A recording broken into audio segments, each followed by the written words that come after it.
கடைக்கோடியில் திருநெல்வேலி மாநகரத்தில் பிறந்து இந்தியாவின் அனைத்து வழித்தடங்களிலும் போக்குவரத்து, கப்பல் வழி மற்றும் வான்வழி அத்தாரிட்டி அனைத்திலும் அதிகாரியாக திகழ்ந்து நாட்டின் தொலைதூர பயணங்களை மிகவும் எளிதானதாக்கிய மற்றும் பல்வேறு மக்களின் குறைகளை தீர்த்த தனது வேலையையே தனது தவமாக செய்த மச்சேந்திரநாத் IAS அவர்களை சிறப்பு விருந்தினராகவும் கௌரவ விருந்தினராக இந்த அவையில் கொண்டிருப்பதில் பெருமை கொள்கிறோம். தற்போது அவரை பற்றிய சிறு குறிப்பு. The size of leaf is decided by the size of roots.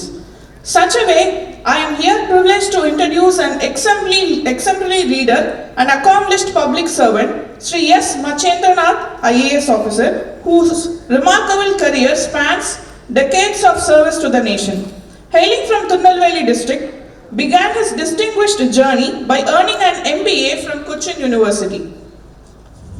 He first joined the Indian Police Service in 1977 and transitioned to the Indian Administrative Service in 1979. In Tamil Nadu, he held several key roles including Collector of Tanjavur District and as a Commissioner and Secretary to the Government in the Departments of Transport, Food, Cooperation and Consumer Protection. He also served as Chairman of Tamil Nadu Electricity Board, contributing to the state's progress and infrastructure. At the national level, his expertise was equally impactful.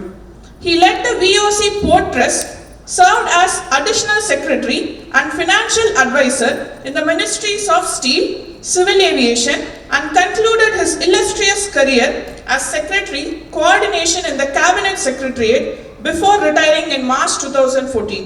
His leadership extended beyond administrative roles, as he also served as Director for several public sector companies including Air India, Airports Authority of India, Steel Authority of India Limited, among others. We are truly honored to have him with us today and we look forward to benefit from his vast experience and insights into public administration and governance. Please join me in extending a warm and heartfelt welcome to our Honorable Chief Guest, Sri S. Machendranath Sir. Please give us few words of inspiration, sir.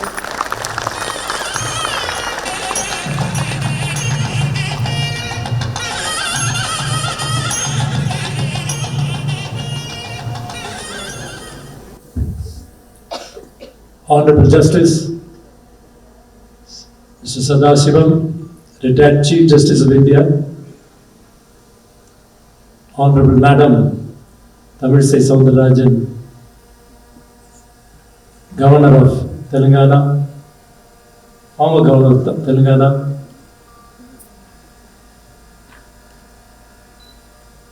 Mr. Ramasamy, former Secretary, Science and Technology, Government of India,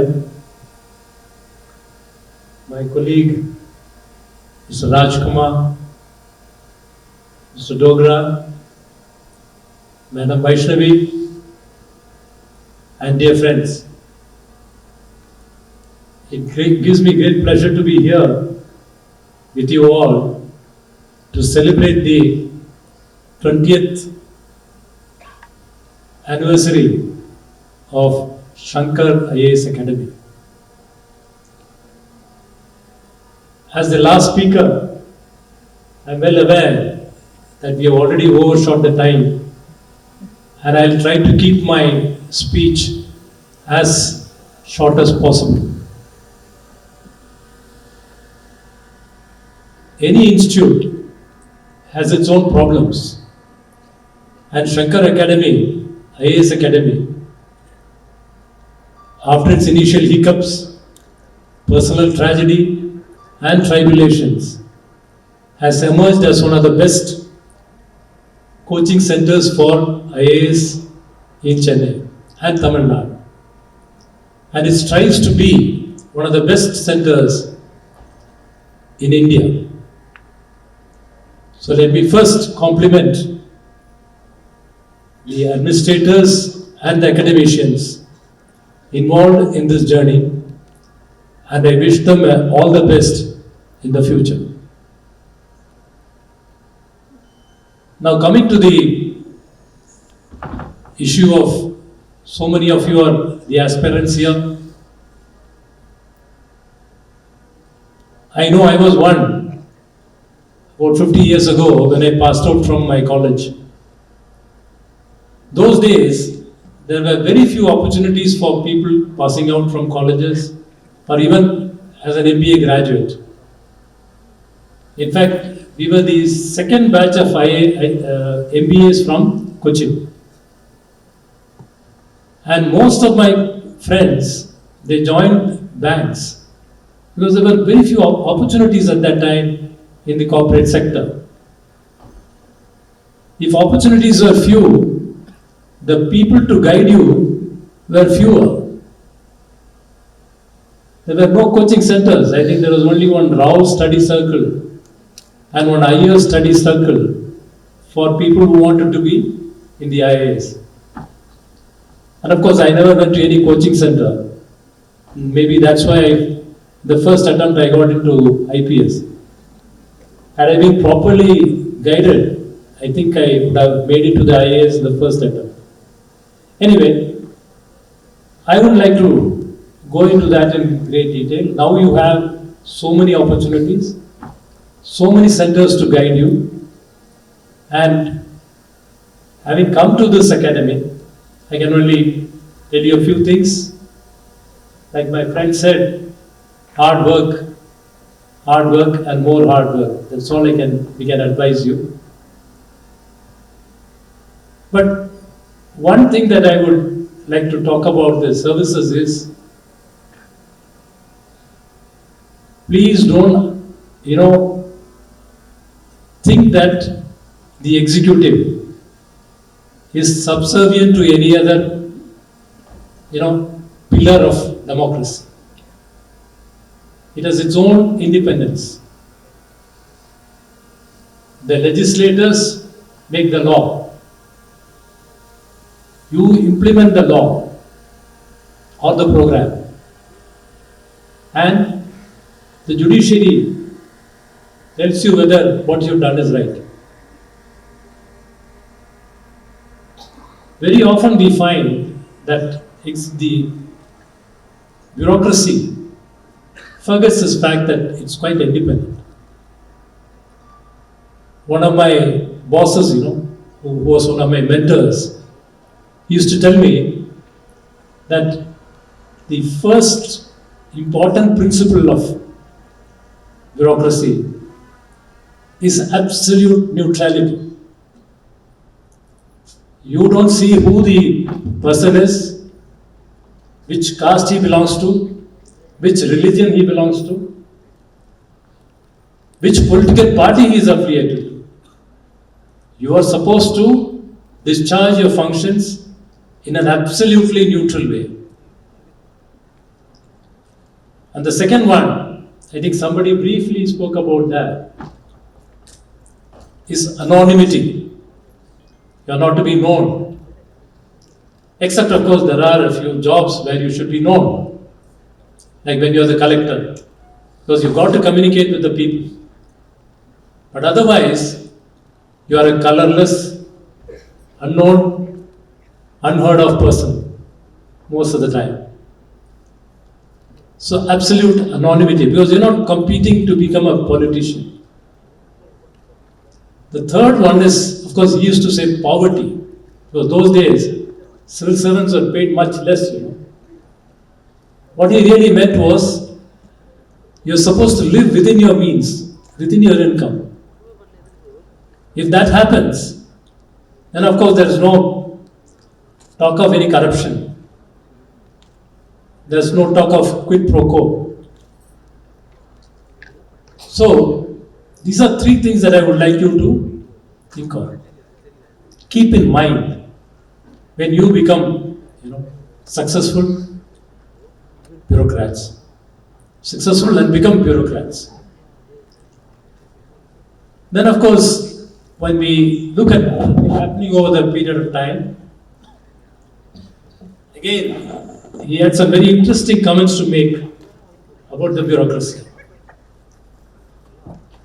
He used to call me Machendra, a very, very nice man, impeccable bureaucrat. Tell me, Machendra, First, we became morally corrupt. We became morally corrupt. Then he said, later we became monetarily corrupt. We started accepting money. Of course, he was not talking about the entire bureaucracy. He was talking about those people, who had these problems. But now, the disease has become worse. We have become mentally corrupt. You know what that means? Means that you anticipate what your boss wants and then you give your opinion. This is a kind of evolution that is happening. I would say that it is widely prevalent, but there are many independent, minded bureaucrats around. I find a whole lot of youngsters who are quite innovative, quite technology savvy, and committed to the service. But wherever you are, whatever you become, hard work can only sustain you. Just because you have become a civil servant doesn't mean that you stop learning. You keep learning. One day you are you are in industries department trying to promote industries. The next day you are in agriculture, you are trying to promote agriculture. So you have, wherever you go, you got to read, you got to study, you got to work, you got to learn. So just don't think that by becoming an IAS officer you become successful and that's the end of it. Right through your lives, wherever you go, even in the corporate world, this world is changing so fast, and we have to keep in pace with those developments. So I will not take more time. I wish each and every one of you who is an aspirant to the civil services all the very best. And I wish the Shankar IAS Academy a great future, since it has many plans to grow as a national institute. I think they have many dreams, and I wish them all the very best in achieving those dreams. Thank you very much.